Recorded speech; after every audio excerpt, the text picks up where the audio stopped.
That'd be good. Keep saying we're gonna go. Uneventful Customer and I invited. Pretty good. We're going. all that kind of I stuff. wanna go. Doug. River Cats. It's Doug, Yeah, I showed him out tonight just in case. okay. Yeah, they in the back.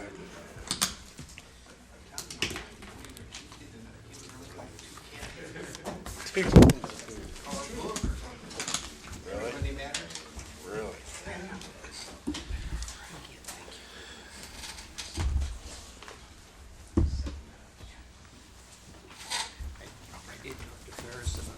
Okay. I think we're ready to get started, yes.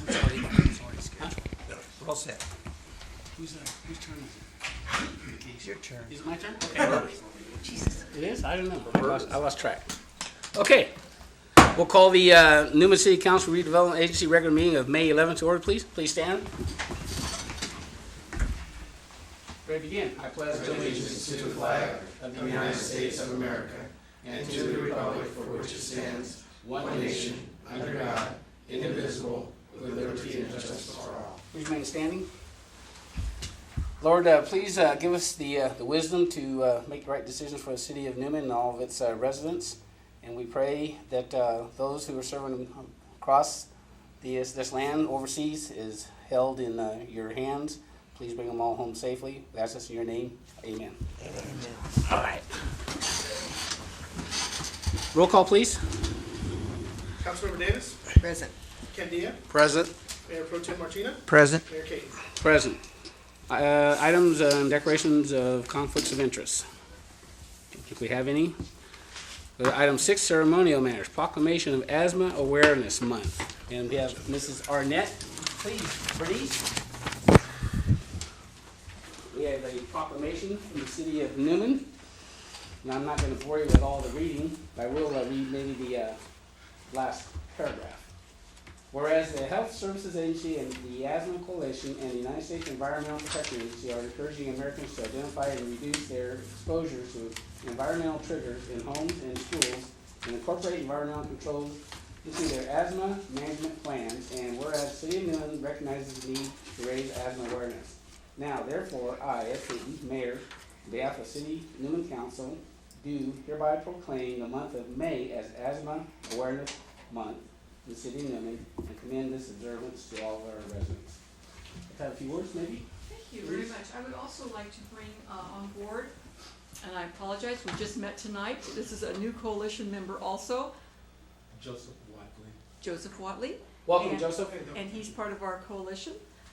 So we just met tonight, Great. Actually. I told him I'm the mystery person on the coalition because I'm there in heart and soul, but usually I can't leave Newman. Once again, Mayor Caton and council members, I am here representing the coalition, Stanislaus Asthma Coalition, and the Newman Crows Landing School District as a school nurse to express our appreciation for your support, for your proclamation. Asthma is a very important topic that we continue to educate our families and our students and our community on. Our flag program is still in place, and our students are still looking to see if it's a green day or it's a red day. So again, we thank you for helping us in this very important issue.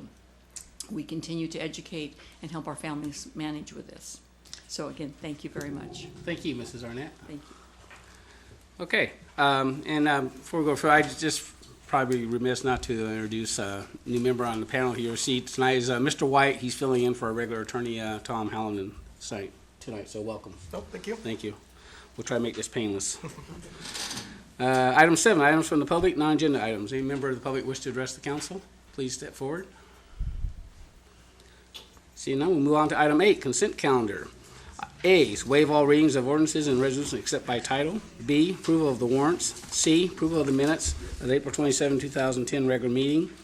D, adopt resolution number 2010, next in number, a resolution authorizing the city manager and the director of public works to execute agency state master agreement and program supplement agreement with Caltrans for the construction of downtown plaza project. E, adopt resolution number 2010, next in number, a resolution requesting that the Board of Supervisors of Stanislaus County consolidate the November 2nd, 2010 City of Newman municipal election and consolidate the municipal election to fill the vacancy created by the resignation of Councilmember Edward Ted Kelly, with the gubernatorial general election to be held on November 2, 2010. Council direction. I move that we can approve the consent calendar as read. Second. A motion and a second. All in favor? Aye. Opposed? Motion carries. Thank you. Go to item 9, public hearings. First one is a report on proposed 2010 amendment to the redevelopment plan for the Newman redevelopment project. Thank you, Mayor and Director of the Board. Tonight, we have before us an amendment, a fiscal amendment to our redevelopment plan of the Newman redevelopment project area. Tonight, we're going to have a presentation by Mr. Marshall Lynn and Mr. Paul Showalter from Urban Futures. They've been conducting this study and did the blight analysis and the like. There is a minor adjustment tonight. We will not be asking you to take any other action other than to open the public hearing, take comments, anyone who wants to comment on the draft plan, and then close the public hearing. And also comments on any CEQA document. We had a procedural thing that occurred at State Clearinghouse that required us to keep CEQA open a little bit longer, so we'll be taking action at our next meeting of May 25th. But tonight, Mr. Showalter and Mr. Lynn will be doing a presentation for you, and then he'll answer any quick questions that you may have, and then we'll open up the public hearing. Anyone can make any comments that they would like with respect to that plan, and then we ask you to close the public hearing, and then we'll move everything else forward to May 25th. So with that, I will turn it over to, looks like Paul. Thank you.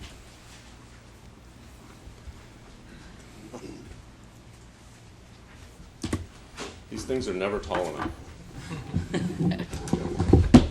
Good evening. Quick background on what we're doing. As you can see on the, there we go. A quick background on what we're doing tonight. There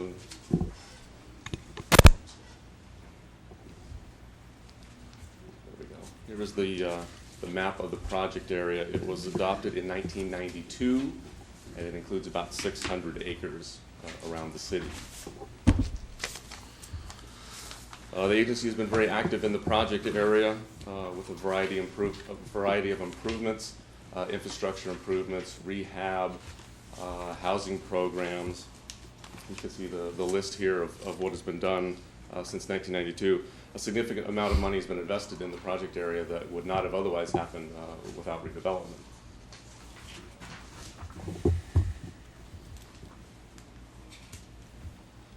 So where does the money come from to invest into the project area?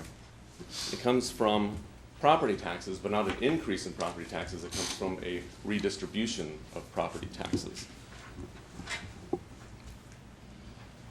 And those are property taxes that you would pay with or without redevelopment. So as property values rise above the amount from 1992, and that's called the base year, and that's in blue on this chart, the amount of property taxes on the new value, which is called tax increment, that's in green in this chart. So as property values rise, the increase above the 1992 amount is called tax increment. Now if you take those same blue and green from the last slide, property taxes from the base year get divided the way the blue chart, the blue pie is on the bottom, with the city receiving about 26% of that amount. The other amount is distributed to other agencies throughout the county. Property taxes from the increase in value from the 92 amount, that's the green pie in this chart. Those get divided differently, with the redevelopment agency getting about 67% of that amount. Bottom line, there are no new taxes. You'll pay the same amount with this, with redevelopment. And this type of financing has been going on in the city since 1992.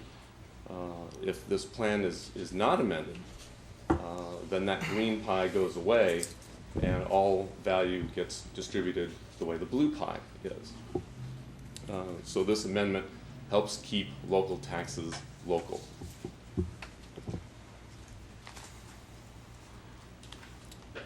Okay, so why do we need this amendment? Every plan is required to have limits, and back in 1992, the plan limits were a little too low, so those are about to be met. If they are met, the agency cannot do any new improvements, and that's fine if the agency is done taking care of all the improvements that are needed. However, there's a significant amount of improvements that are still needed in the area. In addition, there's an annual tax increment limit that is in the plan, but it is not required. And there is a bonded indebtedness limit that is required, but is not in the current plan.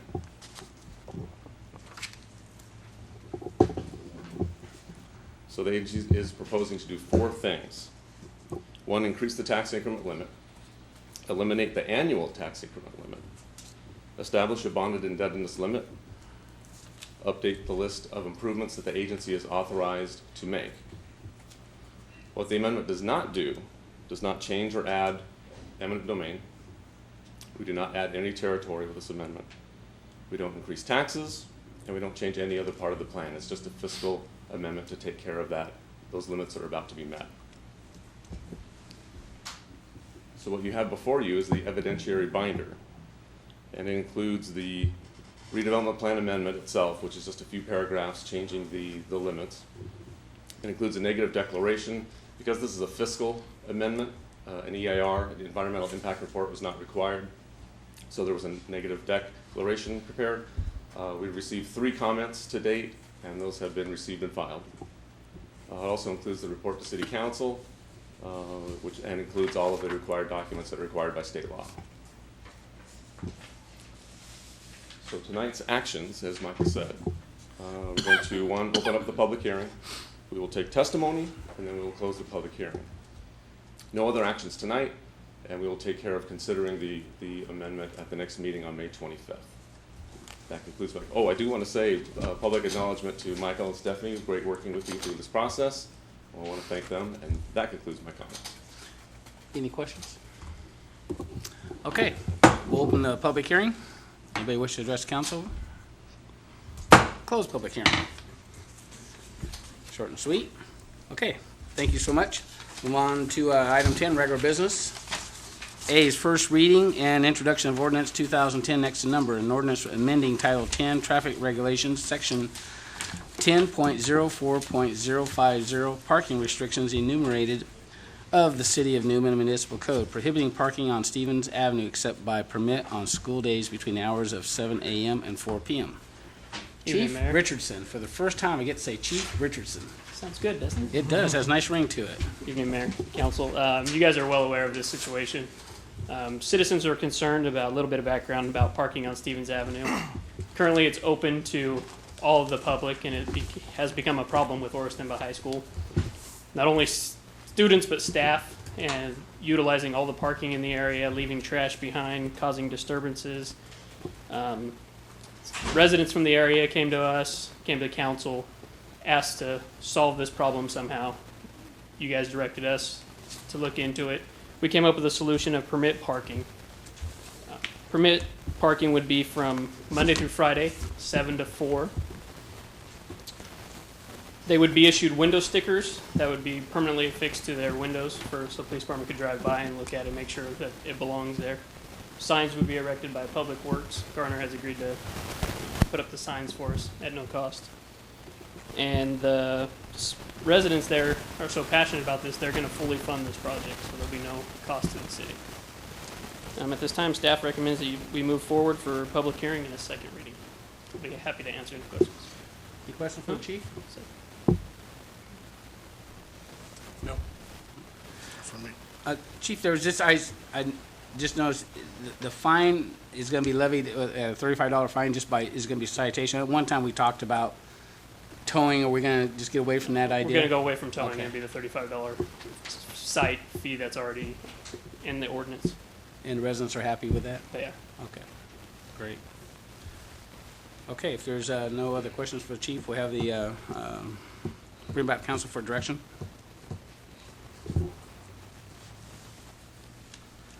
I so move that the first reading and introduction of ordinance number 2010 next number, an ordinance amending Title 10 Traffic Regulations, Section 10.04.050, parking restrictions enumerating enumerated of the City of Newman Municipal Code prohibit parking on Stevenson Avenue except by permit on school days between the hours of 7 a.m.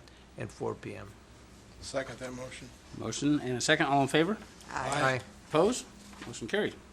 Item B is adopt resolution 2010 next to number, a resolution approving the preliminary engineer's report declaring its intentions to levy and collect assessments, setting a time and place for public hearing, and ordering the initiation of assessment ballot procedures for the landscape and lighting district.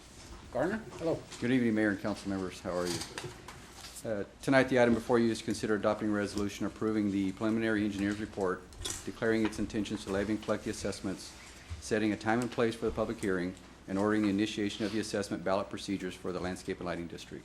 A little bit of background for this project. The City of Newman has a total of 15 zones within the landscape and lighting district in various locations throughout the city that represent approximately 42% of the total area of the city. Some of the improvements currently covered within that zone are for the street lights within the district, landscape areas, and park maintenance for all those facilities. Zones 1 through 12 within that district have not had an increase since their inception within the district. On April 13th, 2010, City Council authorized the initiation of the proceedings for proposed increase, and on April 27th, directed staff to include fees for the maintenance and repair for graffiti removal, storm drainage, sidewalks, and block walls. Here tonight is Dennis Klinghoffer with MBS, our consultant on this project, to go over the engineer's report with you, discuss the Proposition 218 process, and answer any questions you may have. This time I'd like to introduce Dennis. Welcome, Dennis. Thank you, Mr. Mayor, members of council. As Gardner said, we've prepared the engineer's report in accordance with the requirements of the Landscape and Lighting District Act of 1972, which is part of the Streets and Highways Code. And it was really prepared to meet the requirements of Proposition 218 regarding increase in assessment amounts. As Garner said, the 15 zones within the existing district will remain. The assessment methodology basically is unchanged from what it has been historically. What the report does is update the annual assessment amounts based on the budgets Garner and staff have prepared, and also includes as part of the district a cost of living inflator in future years that allows the annual assessment amount to be increased based on the change in the consumer price index without having to go back to a vote of property owners. With the passage of Proposition 218 a number of years ago, it's now required that to increase the assessment that the city mail a ballot to each property owner that it would be subject to the assessment, telling them what the assessment amount is, giving them a little background on the district and how the assessment funds will be used, and then requires an affirmative vote of property owners approving the increase in the assessment amount. So more than 50+ percent of the property owners have to return ballots saying they approve the increase in the assessment in order for the town to be able to continue to levy that assessment. If it's not approved, the city would still have the ability to levy assessments in the current amounts moving forward. The ballots will be mailed to property owners. Law requires 45 days prior to the public hearing, so ballots will be mailed on or before May 27th. And the public hearing, as set forth in the resolution tonight, would be set for July 13th. At that meeting, City Council would hear comments from property owners regarding the proposed assessment.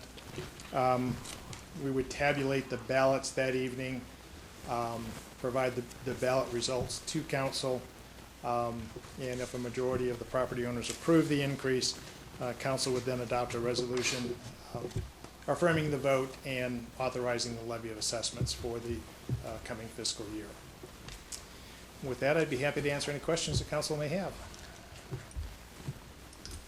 Council, any questions? No question. None. None? Okay. Seeing no questions, action on item B.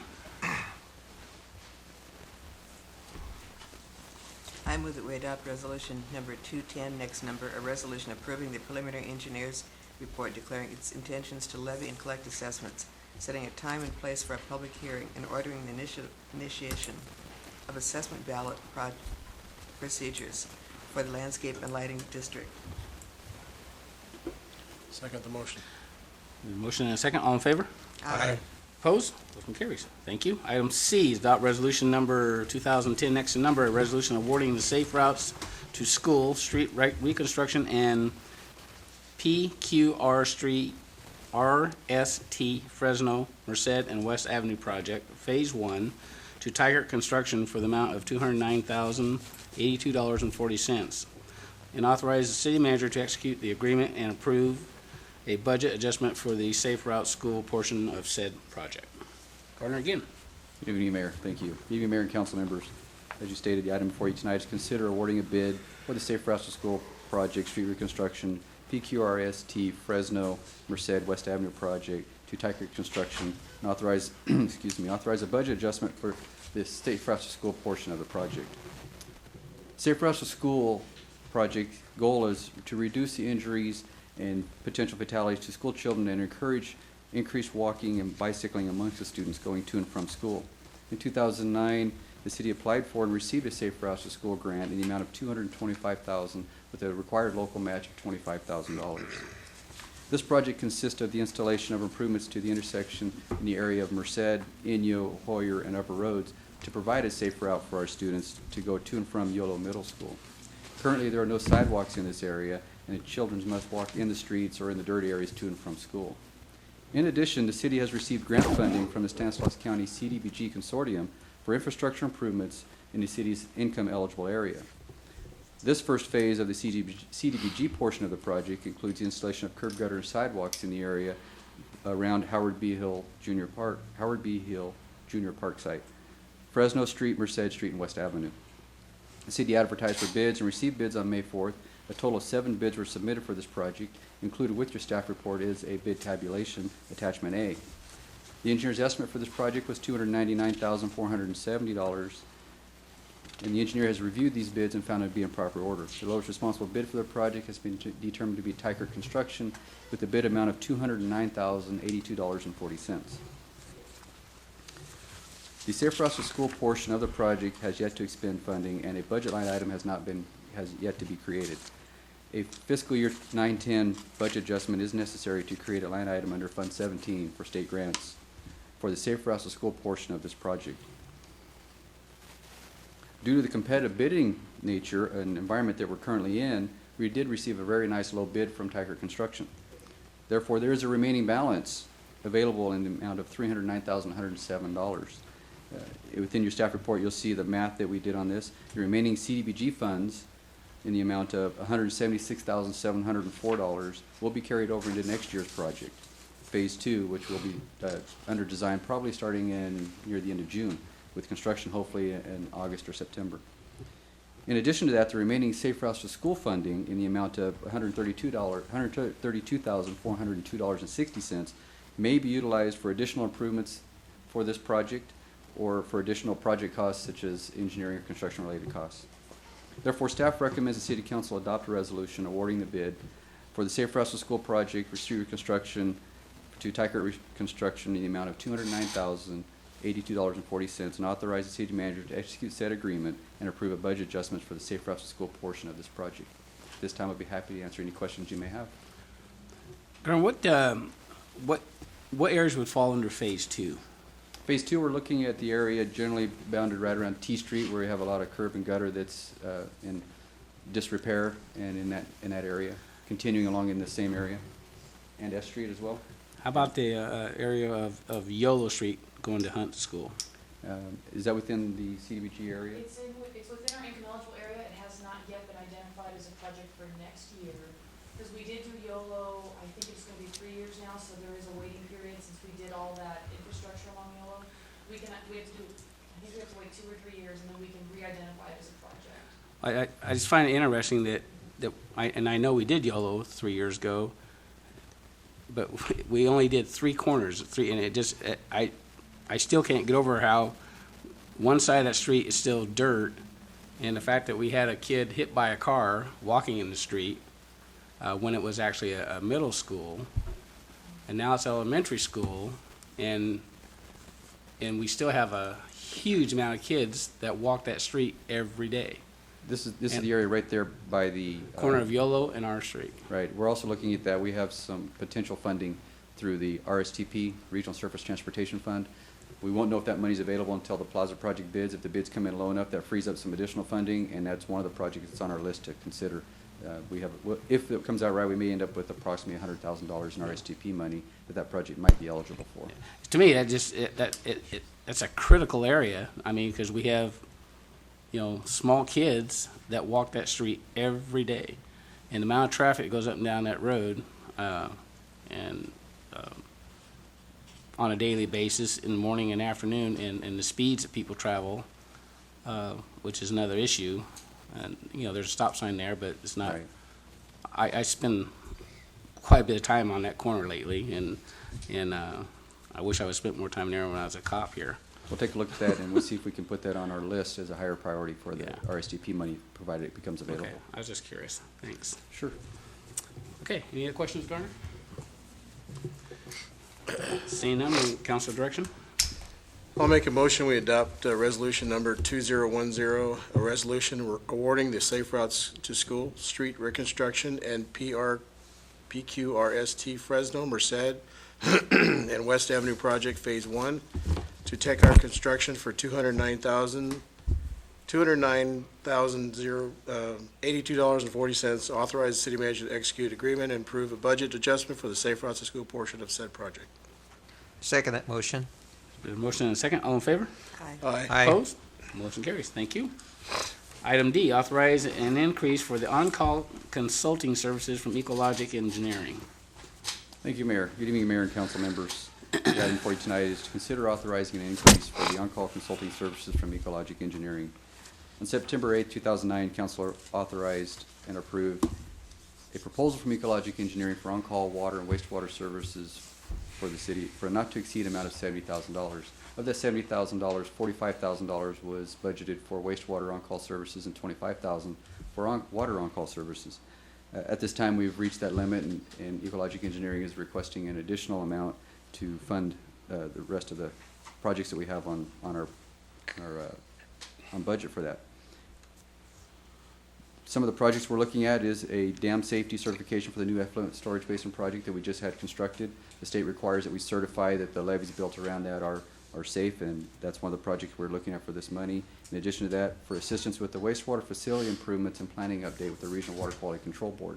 We're currently undergoing potential negotiations with updating our Regional Water Quality Control Board wastewater permit. In addition to finishing out the year with our regulatory assistance for the remainder of the year. Ecologic Engineering is requesting an increase in the on-call budget for these services in the amount of $13,000. We do have $13,000 in the sewer fund. It's not a general fund expenditure. Therefore, staff is recommending the City Council accept the proposal from Ecologic Engineering for the increase in the on-call services for a not to exceed amount of $13,000. This time, I'd be happy to answer any questions you may have. Questions for Garner? I think that $13,000, we should at least get the doctor here to put on a show for us. That will be coming. We see that coming in the near future. Okay. If there's no further questions, council direction. Make a motion to authorize an increase for the on-call consulting services from Ecologic Engineering. I second the motion. Motion and a second. All in favor? Aye. Opposed? Motion carries. Thank you. Thank you. Thank you, Garner. Move to item E, adopt resolution 2010, next to number, resolution accepting and adopting the City of Newman personnel rules. Thank you, Mayor. Tonight before you, we're presenting a updated version of our personnel rules. In August of 1999, these rules were originally adopted by the City Council at that particular point in time. And there were minor adjustments made in 2003 and 2005. But as our city attorney can attest, state law changes all the time, and you really need to keep up with your personnel rules to make sure that not only your employees but your managers are following proper policies and procedures that are mandated by the state.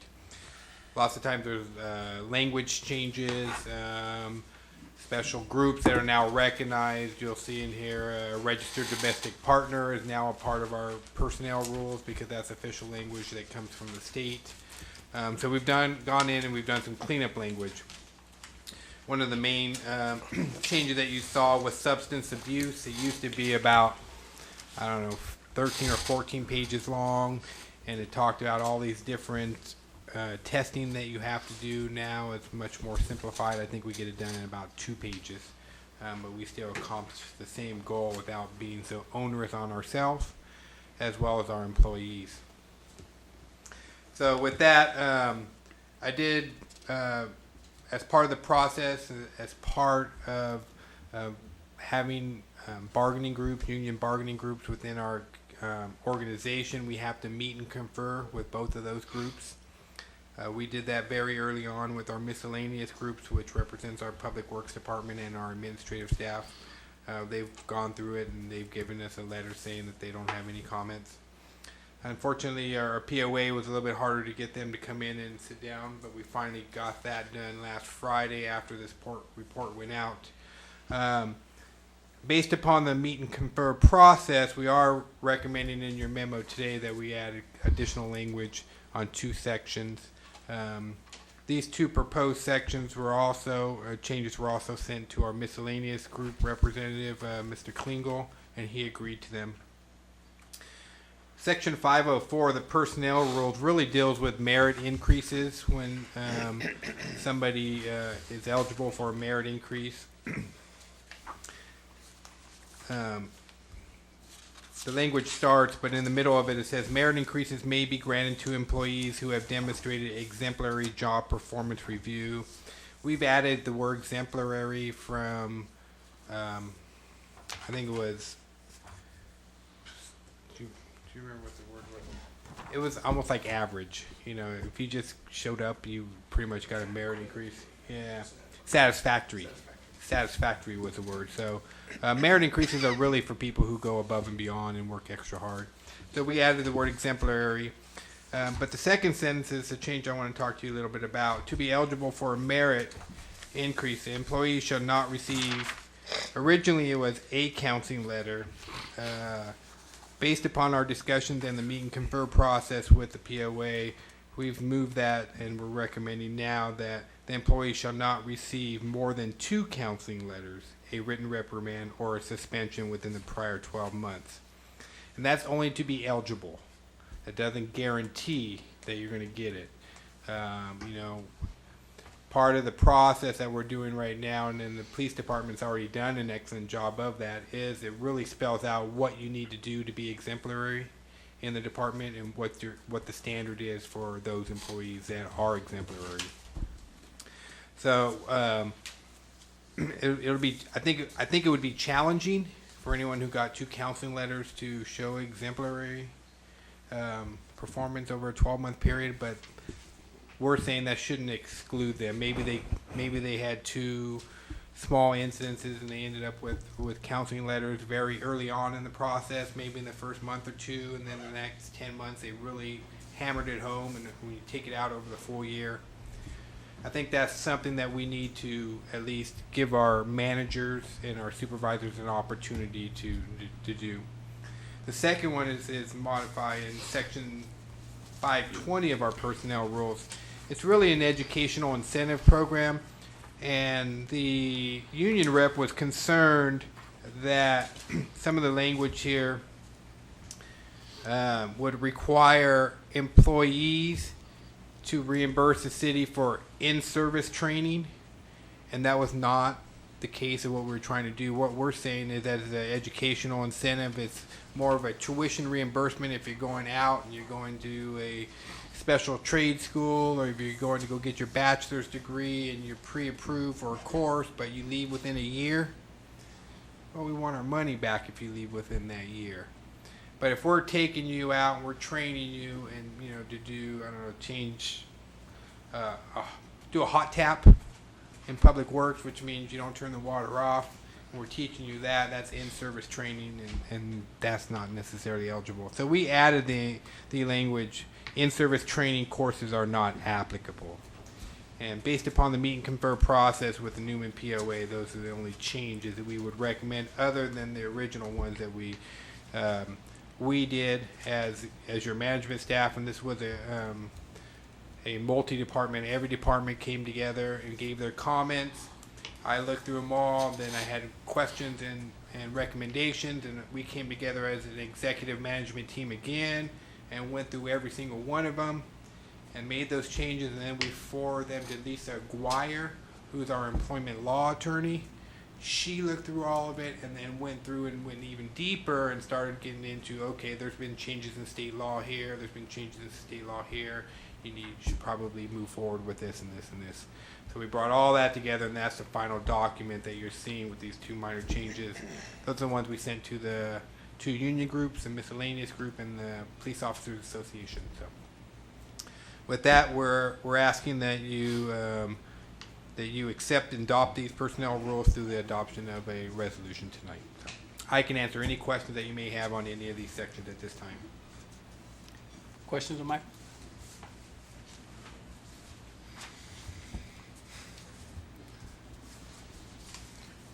So Michael, if you went through the personnel files now, how much would it cost the city right now for merit increases if you were to grant them all? I don't have that number right now.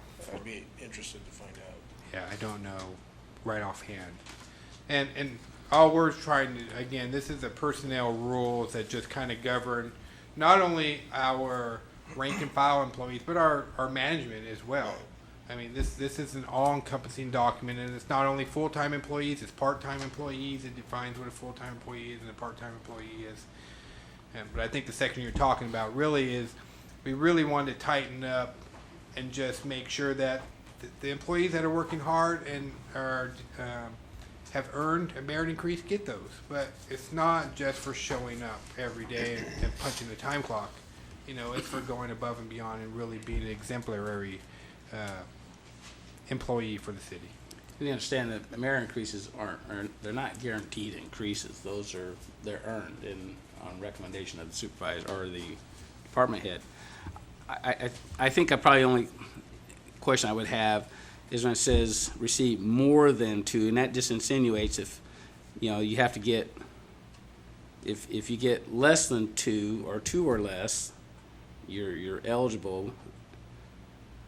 If you have more, so you shall not have received more than two. So that tells me, so if you get two, and I think you're right. If you get two council members, you're probably not going to get a merit increase. I could not imagine a department head recommending a merit increase to somebody who's had at least, for that matter, even one counseling letter, or even two counseling letters. I think you're right. I think there's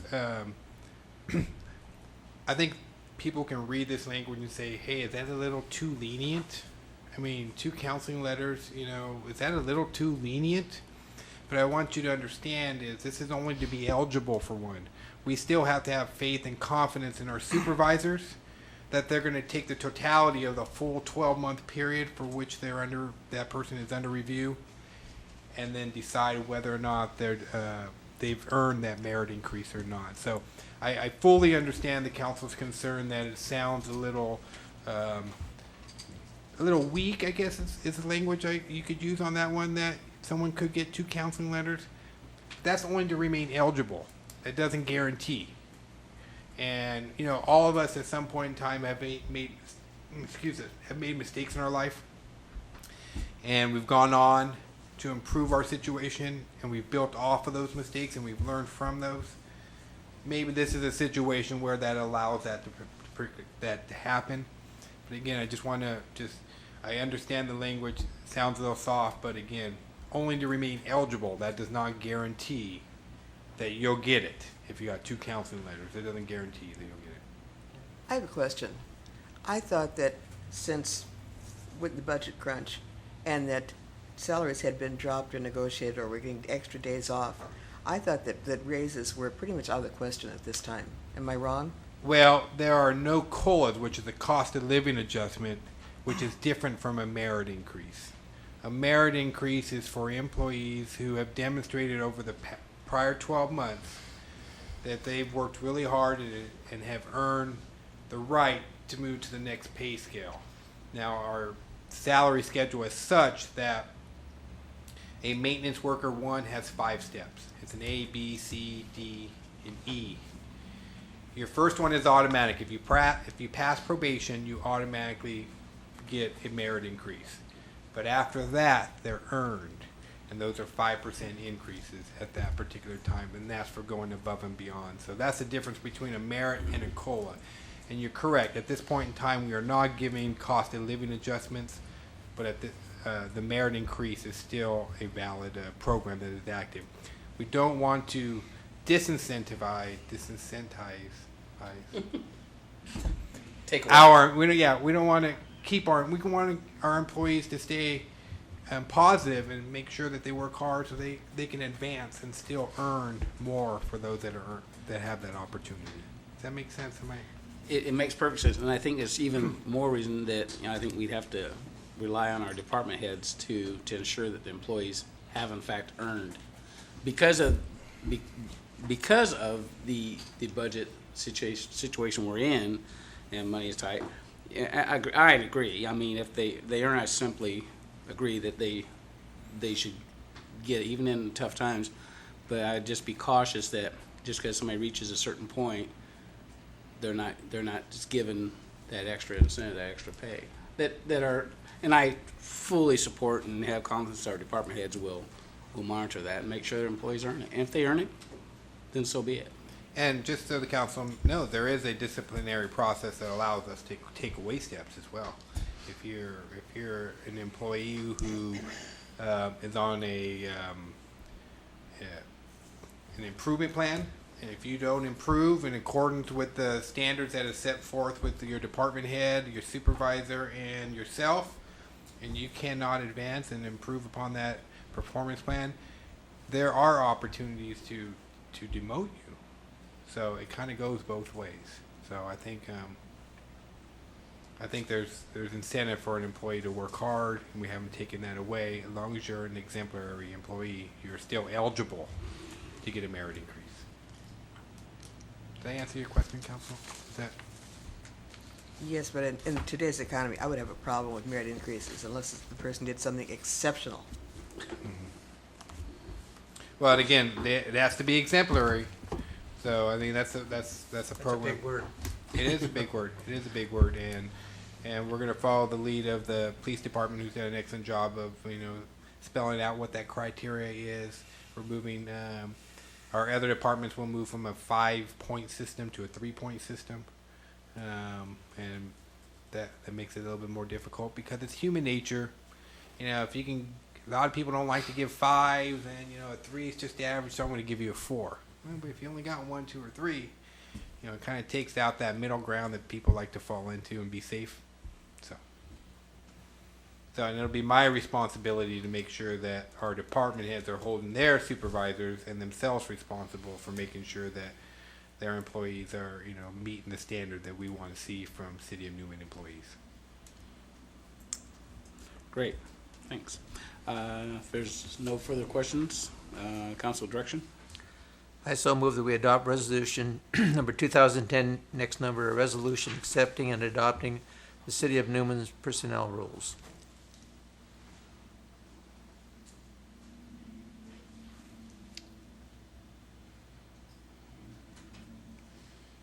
Wow.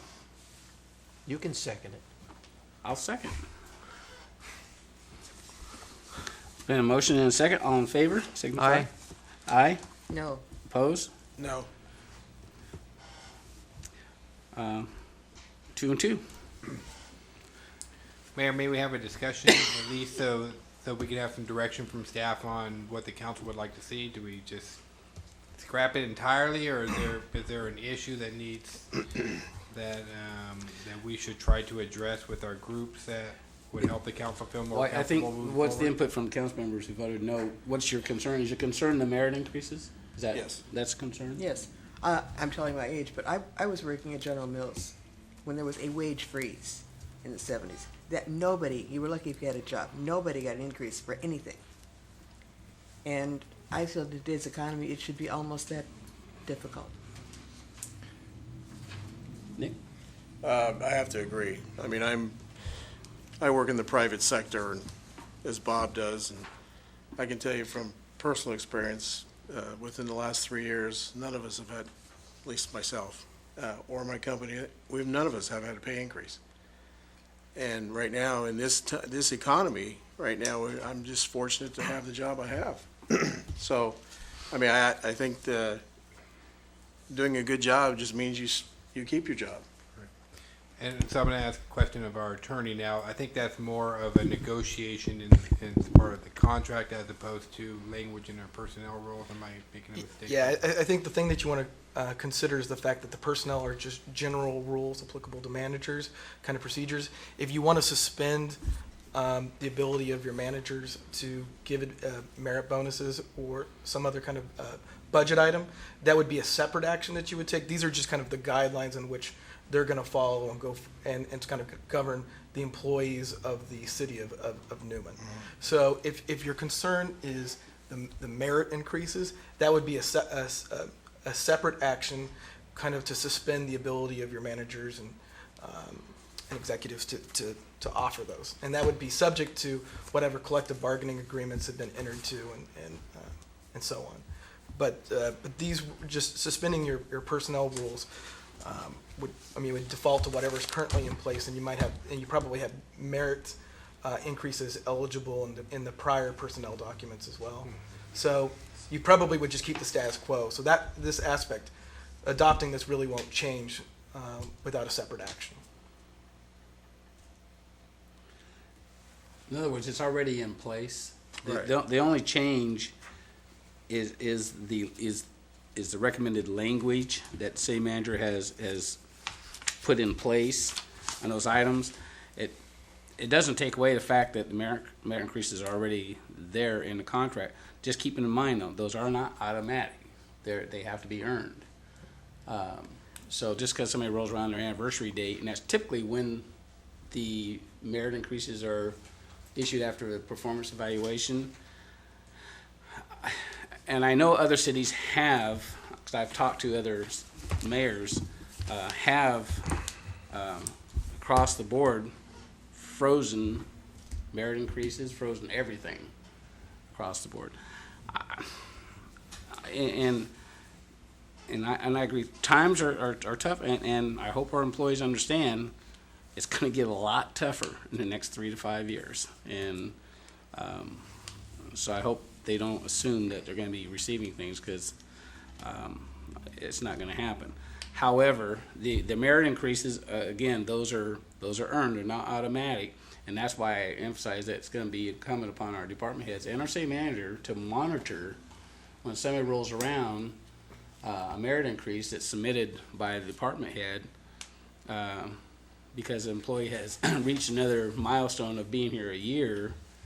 And I can tell you, in the past, just because they were here year by year, if they got increases, that was kind of the norm.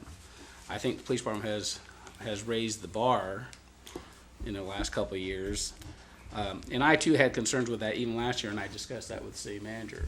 But I agreed with his reasoning and rationale that you don't want to take away everything from the employees. You want to still give them something to work for, and I support that.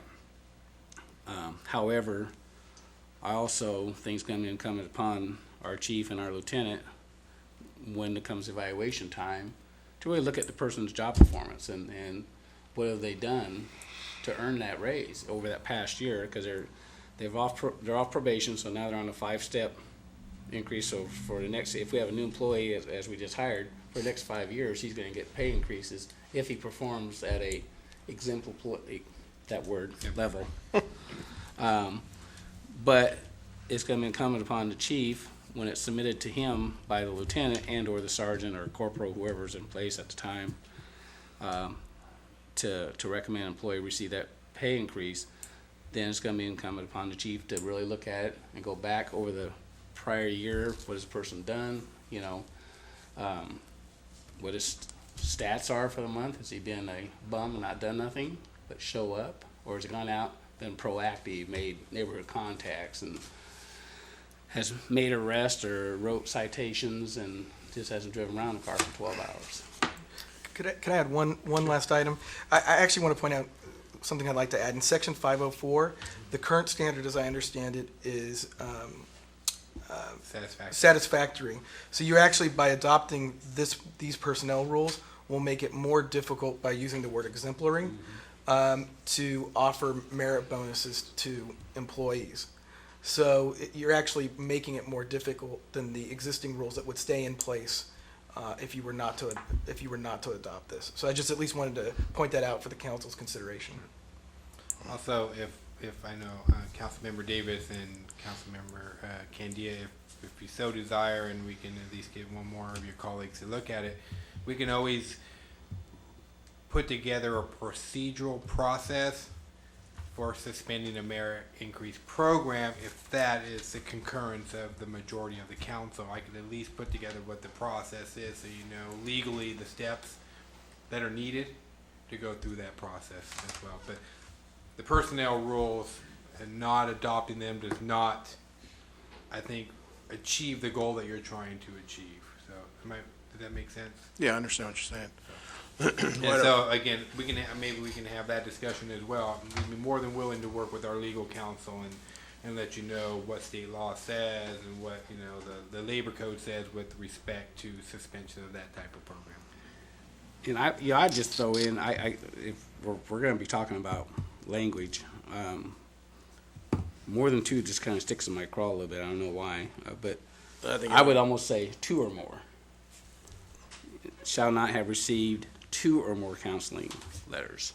I understand it's still a level of merit increase is going to be reviewed, but I can tell you as I'm sitting here, an employee and or union rep's going to look at, well, he's only gotten 2, and it says more than 2. That will be an argument. I guarantee it. Yeah, although it's not automatic. I understand that. Well, and then the other thing is I don't.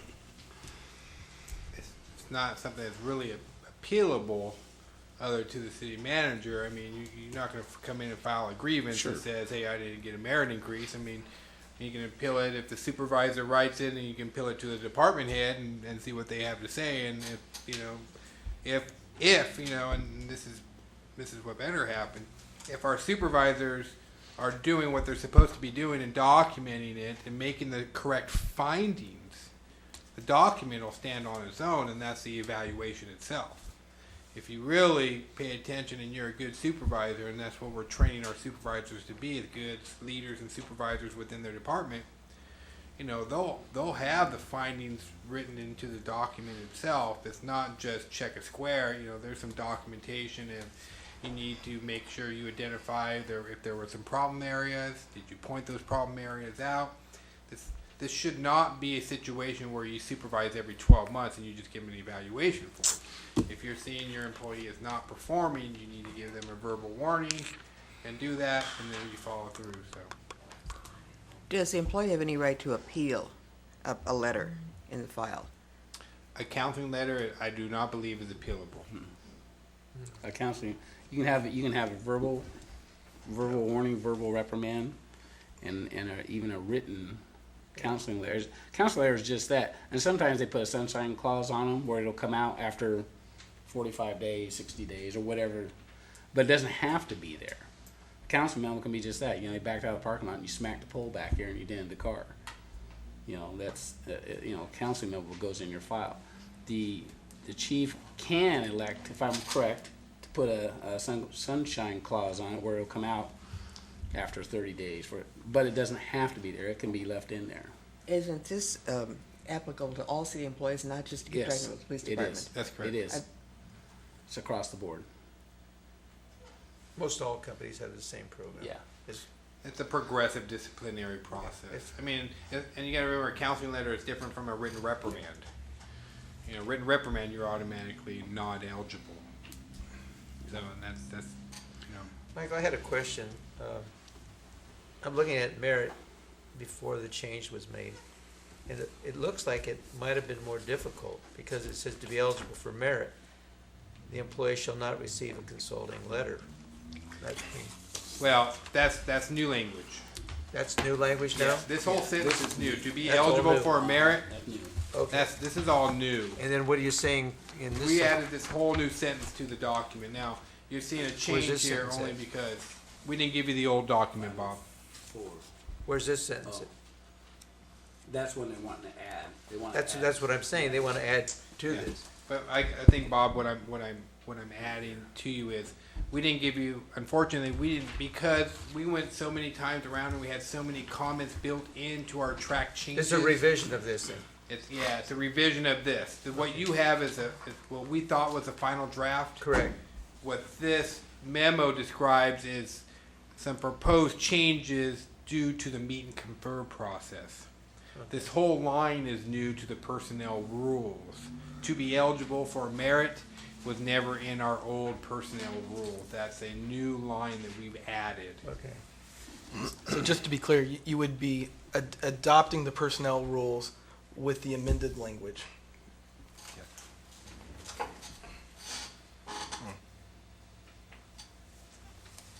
I agree with the mayor. If that were changed to 2 or more, I could vote for it.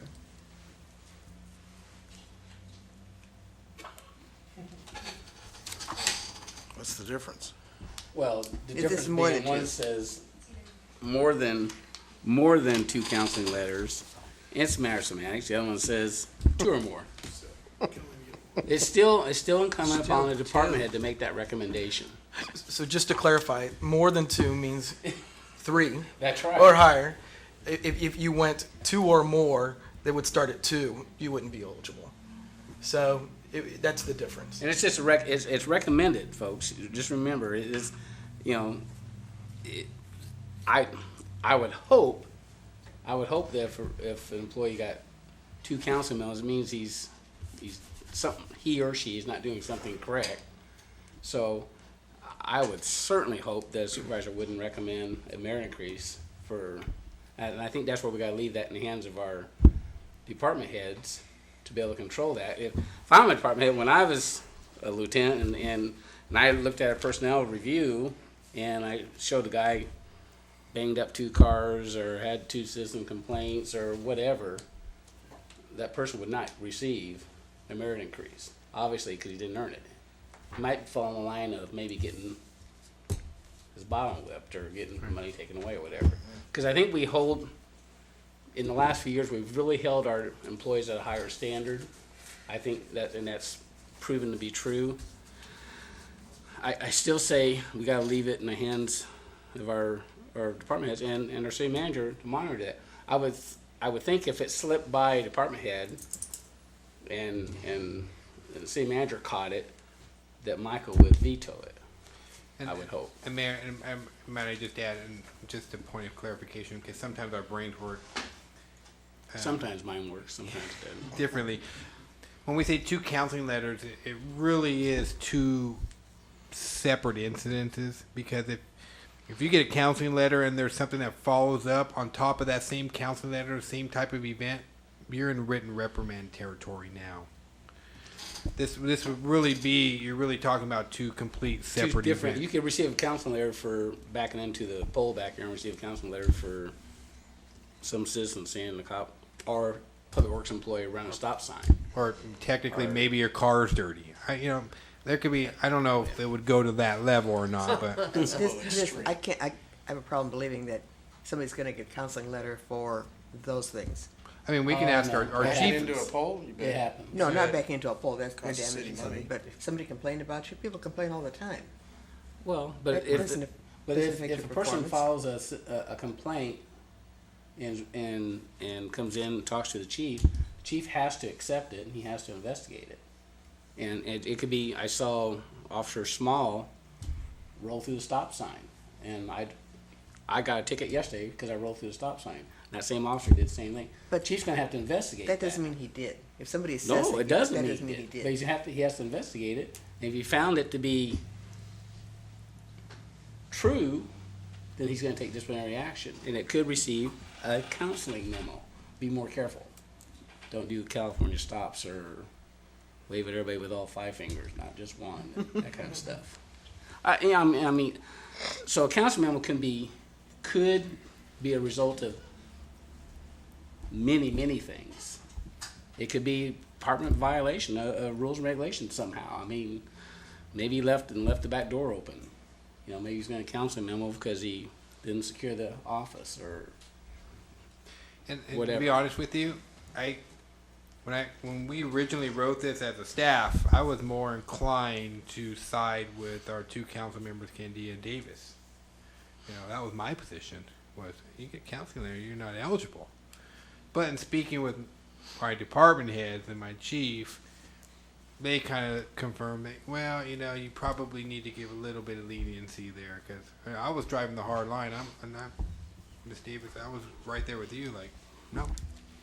Why, if you're getting a counseling letter, why should you do that? And then they made me see the light, saying, well, you know, sometimes people, for lack of a better term, have a brain fart or something like that and just back into something or have a mistake.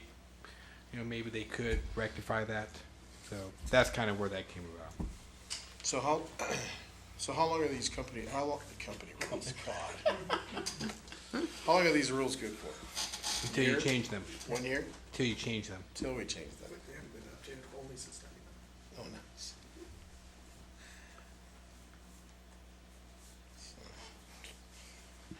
Yeah, maybe if you'd like, maybe I don't know. I'm just trying to help the council feel comfortable. I mean, we could come back in a year from now, talk about where we're at, how many counseling letters, without giving any particular people in mind, how many counseling letters our department heads issued over a 12-month period, or Maybe you generate a report that shows whatever that merit increase was and who it was and why it was. And well, we're starting to get into personnel issues. We don't want to talk about people and those types of things, but we can. well, talk, you don't have to put names. We can talk about, you know, there were It's 20 just, people that were eligible, 12 got it, 8 didn't, Right. something like that. You know, I don't want to put him on the spot. Why don't Chief, you- you want to just address Councilor Quinton, your feelings, and maybe you can bring more light to it? When I was asked the question, I guess my concern was with the number. Now, they can have 0 counseling letters and still not receive the merit increase. It could just be they've done nothing but show up to work and done everything else right and got 0 counseling letters, doesn't mean they're going to get a merit increase. The counseling letters could also be, like you said, backing into the back gate while you're backing out to a hot call. You knock the gate off the track, you could receive a counseling letter for that. And then the next week, you don't show up for a department meeting that was mandatory. That's your second counseling letter. Both minor offenses, and it could be one of our exemplary officers that goes out there and does everything else right, but has 2 little tiny mistakes like that, and he's automatically ineligible. I guess was my feeling on it is, okay, 2 is about right. If you get to 3 in a year, you've done crossed the borderline and it's over with at that point. You're out of the loop and you're not going to get it. So I've already addressed in a department meeting my expectations to my staff, and they're well aware. That's just my take on it, is 2 or more is where I came up with. Any questions? Again, I think we have to give our department heads that latitude and that leeway to manage their department, and you know, I agree, we're all on the same page. You know, it's tight. You know, I'm certainly not giving COLAs, and you know, I hope we can make it through the rest of the year without even laying people off and looking at next year and whether we'll be able to keep the same amount of staff. And we all know it's going to get, you know, bad. But I would like to still to give our department heads that latitude to monitor their employees, and given the fact that not only does it have to go from line supervisor to the department head, but it still has to clear Michael's office. And if his thinking is, you know, I've looked at the whole picture and the person has earned it, rightfully so earned it, then we'll give it. But if there's a question, then it's incumbent upon our department head and city manager to veto it, you know. As long as our employees understand that it's not a guarantee. And I think the mindset at times is it's going to come around. Geez, extra 5%, I'm going to buy a new gun next year. I may not be getting my new uniforms, but I'm going to buy a new gun. And that sometimes that's the mindset. But 5% is 5%. And if you times that, and we have some new employees, 10, 15 times over the next few years, that's a chunk. But I still feel that we should allow our department heads that latitude to monitor that. And I didn't realize what small incidents could cause a counseling letter. anything. Okay, I didn't realize it was that tight. Having heard that, I can vote for it. Would you like to restate your motion?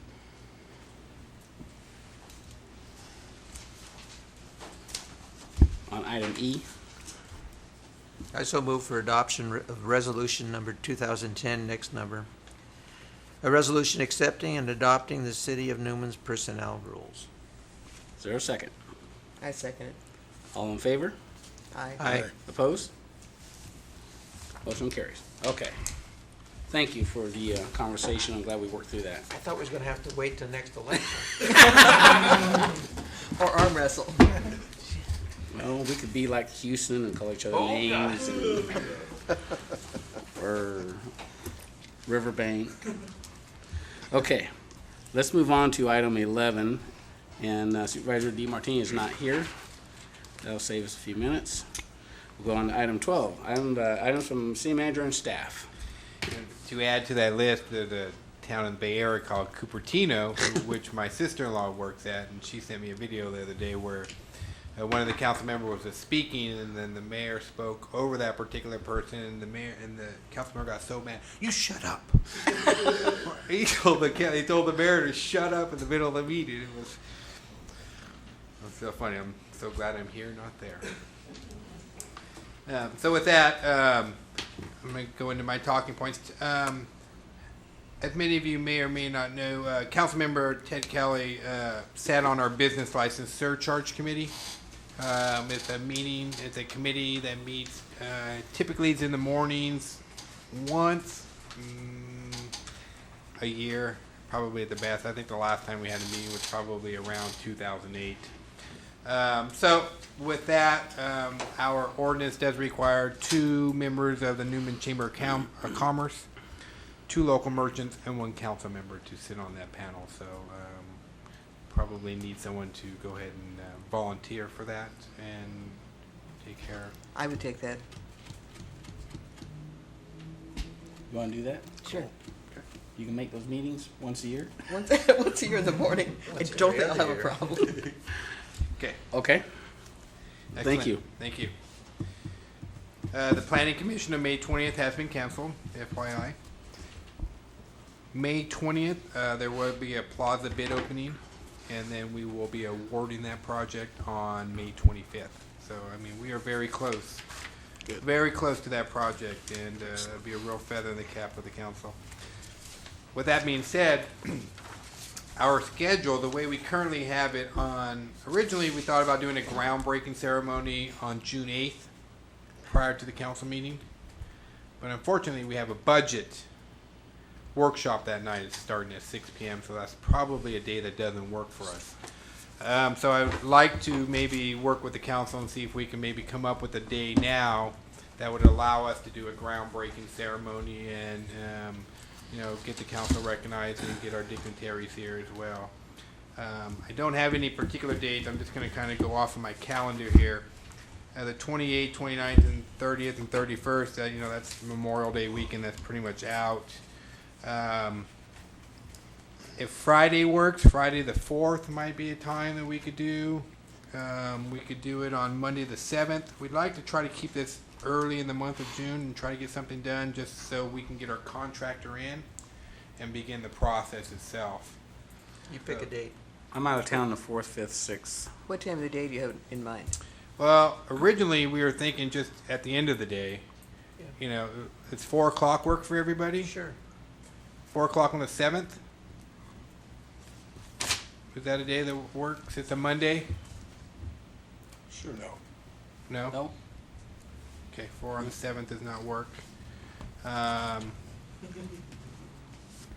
4 at the 9th? It's a Wednesday? That works. 4 o'clock on the 9th? Night. Yep. Okay, 4 o'clock on the 9th? Okay. So what we'll do is we're gonna send out invitations, nice notices to everybody. The Streetscape Plaza Committee will be involved. Chamber, get them invited. Probably, Supervisor DeMartini will be invited because he was very cooperative in helping us secure $400,000. Stancog will be invited, and the executive director and the president of the policy board and vice chair of the policy board will be invited on that. So, okay, thank you very much. That'll be 4 p.m. on June 9th. Our free outdoor family movie night, May 22nd, will be at Barrington Park. Activities are going to start around 5:30. We've worked with our Little League program. Little League sort of stay late and keep their snack bar open, so they'll have low-cost food and snack for families who want to come out and enjoy the free movie.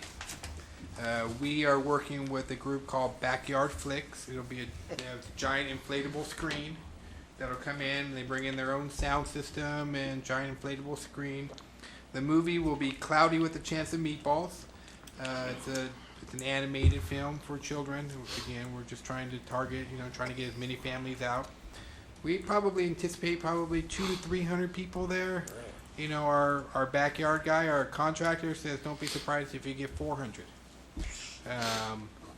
people showing up to this particular movie. So Help the city's budget, $5 a head.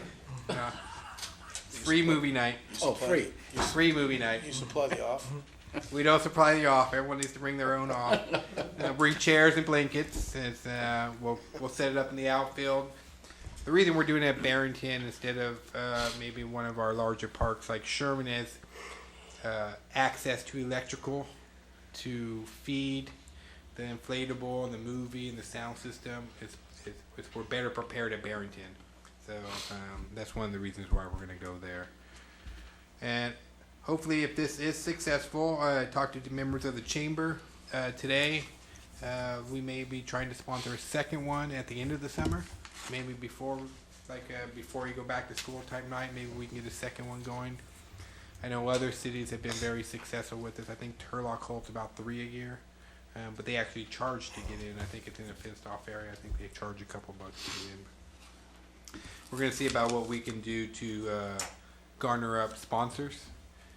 Part of it is, as part of this program, in case anyone's interested and has a business, the gentleman who puts on the movie will actually do a nice slide for you, and for an hour before the movie starts, we'll just be running slides of our sponsors and other types of things. So, if you're interested, please contact Stephanie House at our teen center, and she's looking for sponsors right now for that.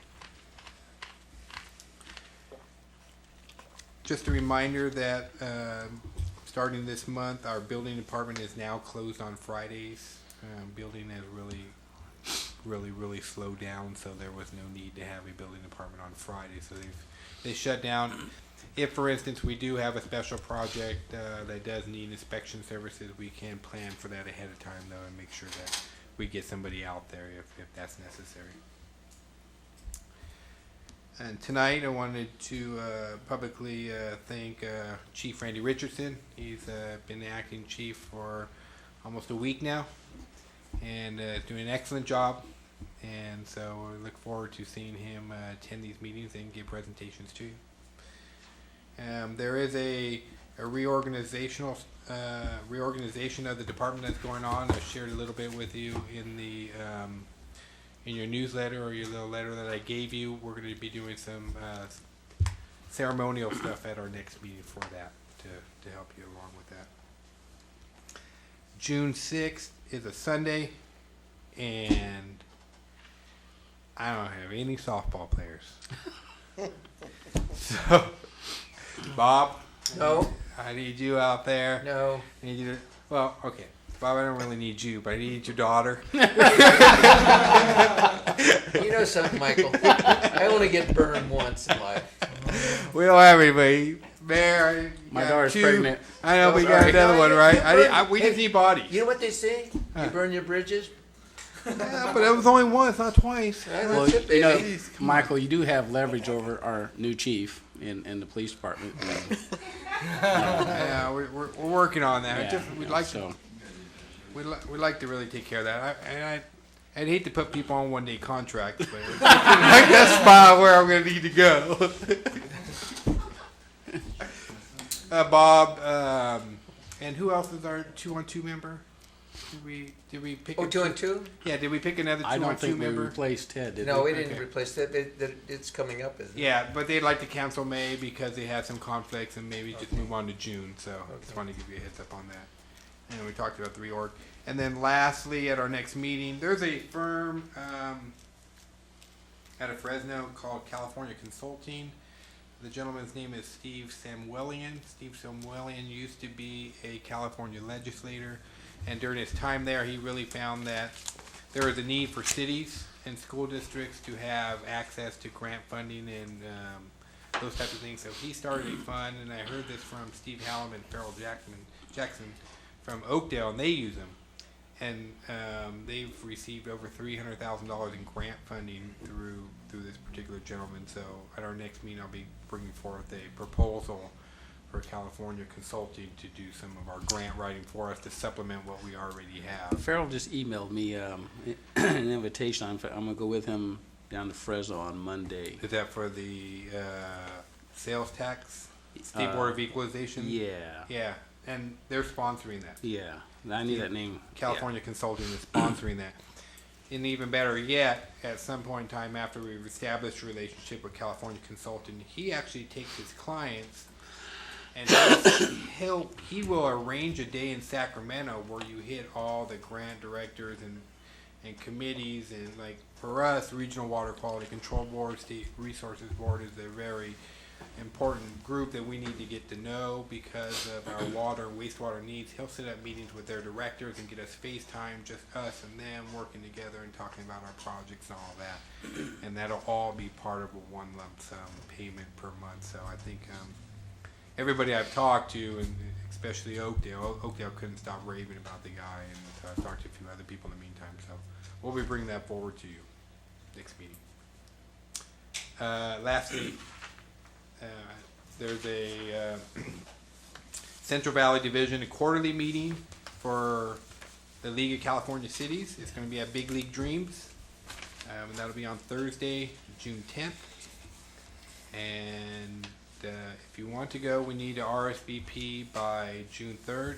Mike will be doing the RSVP. I know the mayor, the chief, our public works director, and I will all be going. And we encourage any other council member that would like to go, just let Mike know. He'll RSVP for you, and then we'll carpool and figure out how to get us all down there together. And this one will be free of charge, and it will be hosted by Pacific Gas and Electric Company. And that's all that I have. Any questions of Michael? Michael, should I ask for updates from Gardner on as far as the projects in town? Yes. Okay. You're probably going to cover that area anyway. Got my list. Oh. Be happy to give you an update on our projects. Currently, we're rebidding the Oristemba project for soil borings, hoping to, I did a little bit of change to the specification, hoping to get those bids down a little cheaper, so that will be advertised next week, not this week, but next week in the paper. Hill Park, that project is complete. It's entering its maintenance phase on that project. The grass is just now starting to mature. They're going to be getting in there soon to start doing some of their weed control. But we're still going to leave the fence up until that grass is established so that we don't have any vandalism that has the potential to occur in that project. In addition to that, with that project, we're starting the block wall and the parking lots this week. They should be in, we're going to have, that contractor's going to help relocate the fencing in a little bit so you can get in there and start doing their fencing around the perimeter of the parking lots. And then we're drafting letters to the residents to let them know that that block wall portion of that work should be beginning, I think it's the first week of June on that project. As Michael stated earlier, the plaza does bid May 20th, and we're very excited. We just had a project that came in real low with Tykert Construction that was approved tonight, and so we're a little excited about that. It looks like we may be looking at about 6 to 8 bidders, we hope, on the plaza project, and we'll move quickly to get that to council for award so we can get that project under construction. We are tentatively scheduling the next meeting with the merchants I have walked and talked to a few more merchants out there and expressed our concern about the parking issues that's obviously on everybody's mind. So we'll be scheduling that meeting. I'll be getting with the police department too, so we can get our heads together and get wrapped around that a little bit. And Saturday, May 15th, this Saturday, 8 a.m., the second planting of the downtown area with our tree wells will be occurring. I'll be here as well as some of my staff members.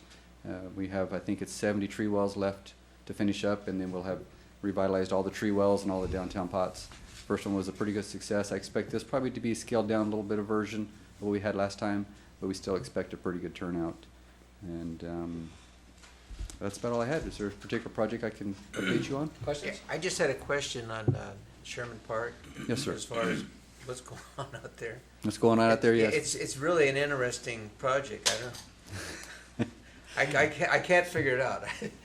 The Sherman Park, the soils out there are real heavy clay, and every year with all the activity we get out there, it has a tendency to not allow the grass to regenerate. And so we went out there and we put some soil amendments in there a little bit in that area that's cordoned off with the barricades, and put some seed in there, and then we commenced in watering that. However, it didn't germinate as quickly as we had hoped. We finally have gone in there and mowed it twice now. We like to get 3 mowings before we take the barricades out. So they should be coming out soon in that area. And we wanted to cordon it off so that we didn't have activity in there tearing up the seeds. Unfortunately, as soon as we put the seeds down, we did have some winds, so we immediately got the sprinklers going, and we've had some complaints about us watering during non-watering times, but we had to get those seeds to germinate. So we expect to remove those barricades in the next week or so, so we can release that for more activity. I was just curious. No problem. We're trying to get it ready for they were originally looking at having the movie night out there, so we were quickly trying to move and get that park back to where we need it. We did some, we also spread some, not pesticide, but herbicides out there to kill the clover that's all out in that park too. So we're trying to get all that ahead of time to help out the recreation department. Then I heard they moved it to Barrington, so now we're over there hustling, trying to get that park looking as best we can for that too. Well, the park is well used, I can tell you that. It's well used. All our parks are very well used. And, one last project I didn't give you an update on, and that's Pioneer Park. We're going to begin construction on putting in the landscaping around the perimeter of Pioneer Park with some additional concrete walkways to facilitate that. Park gets a lot of use. We see a lot of people that park along the area, and that dirt area is just not attractive. So we're moving. That project should be breaking ground. I think it's Thursday this week. We meet with the contractor. That should take them about 6 or 7 days to put the sprinklers in and the planting in. And we're putting new trees in around there as well.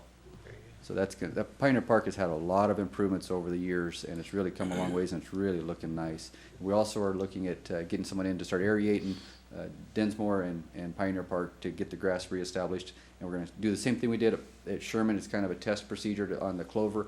We're looking at Pioneer Park too, to see if we can get that one back to where it's grass more than clover. It's amazing in the last 5 years, the parks and things, how much they've improved. We didn't have Sherman Park, now we've got Hill Park. I mean, it's really great to see that kind of parks get to a point where people can use them and have. Oh, with Hill Park, we can thank Stephanie for her grants that she's received for that project. Yeah. We wouldn't be where we're at without those grants. Yeah. If you get a chance and you want to go by and look at the new turf we put down around the play equipment, let me know. I'll go and lock the gate for you. We'll go in there and walk around. It's got a real nice cushion to it. It's not a bark that we put in there. It's like a rubberized turf that we put in there. I don't know how to explain it, but it's got a real nice cushion. It's about 3 inches thick, and it's a color to match it. And we put in some real nice benches in there. And as soon as the grass is established and we get the fencing taken down, we're going to put the shade canopy up. We're going to wait. We don't want the shade canopy up there till we actually need it, and we'll put that up there, and we'll have a real nice park in that area with the block wall and the parking lots and things of that nature. And we're setting up for the next phases too. Stephanie's put in for a $6 million grant, $5 million grant for the aquatic center. We'll keep our fingers crossed. She's been 100% since I've been here. I'm keeping my fingers crossed. Yeah. We also had a little note for council. Somebody came in today and talked to me about a graffiti preventive product that I'm going to be getting a talk. They're going to do a presentation to me on. It's guaranteed. The product they can spray on our block walls that when they graffiti it, you can just go up there and hose it, and it comes right off. Sweet. And it's a 10-year product. They guarantee it to last for 10 years. Wow. And the guy come in this morning and talked to me about it, and he's already hit up Modesto and a few other agencies around here. And so I told him, I said, well, I would like to see it used first in our city, and where we have some high-profile areas, before I just do that, and it looking like a per square foot cost. So what we're going to do is we're going to analyze how much a year we spend on graffiti abatement, see how much it's going to cost, and see if there's a cost-benefit ratio there that might look in favor of that product. Very good. We're always looking for newer and Have better you noticed the things. graffiti on the drainage ditch on Sherman Parkway? Inside the drainage ditch? Yeah. I did not. We'll Yeah, go look at that. A lot. Okay. Down, it's the last area just before you get to 33. Okay. Down by 33. We'll look at that in the morning. Anything else? So, hey. Yeah. All right. Thank you. Thank you, Garner.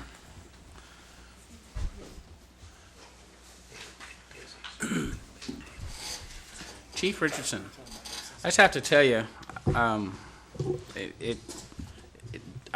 just feel really, really proud. And Randy and Brett as our new interim lieutenant. I'll take a little bit of credit because I hired you guys, and it just makes me feel good to see you guys where you are. Thank you, I appreciate it. I'm very excited about the structuring of our department. I think it's great for the citizens and our department.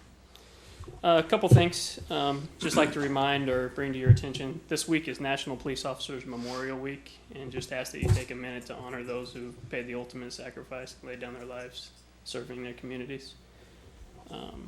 Also like to thank our staff and volunteers and everybody who came out this weekend for the animal control clinic. Huge success, lots of numbers. A lot of people showed up, so thank everyone. And on movie night, May 22nd, prior to the movie, the Canine Association will be providing a canine demonstration. So I'd like to invite everybody out to take a look at our dogs. Great. Questions? Questions of the chief? Thank you, sir. Thank you. Stephanie, anything? I'll have some items for you. Okay. Roberta. I have two things. I would like to congratulate Chief Richardson. It's good to have you as a chief.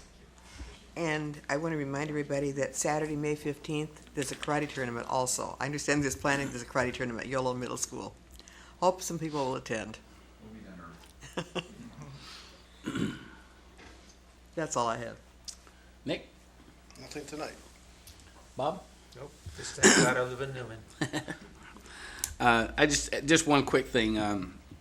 Last Saturday, I had an opportunity to speak with Congressman Cardoza, and of course, the topic was Orstema Creek project, and I emailed Michael and Garner a copy that email to them I sent to Dee D'Amato, who's the congressman's right-hand person regarding the creek project. And we had lengthy discussion, and I shared with him again some of my concerns and in terms of where the project is going. I know,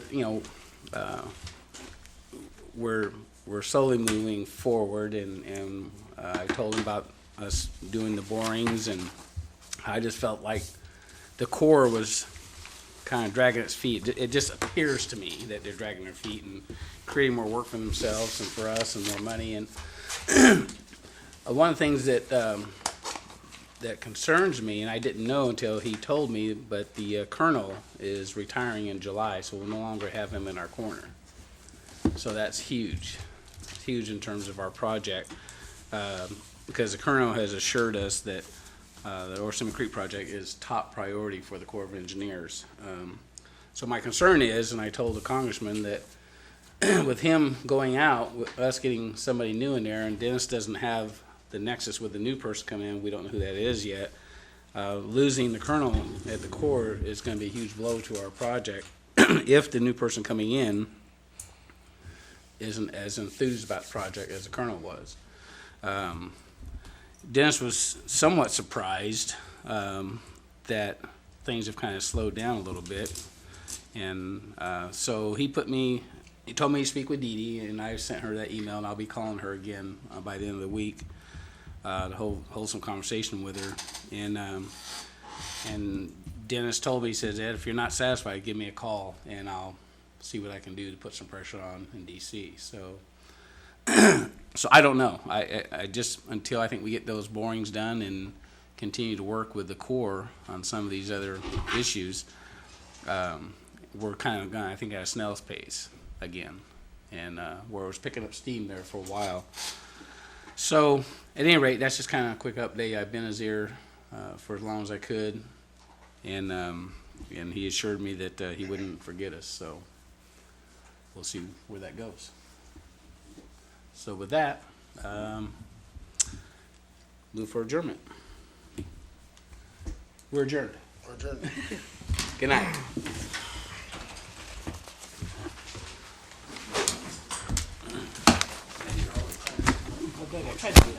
No, you guys did a good job. It was nice meeting you. No.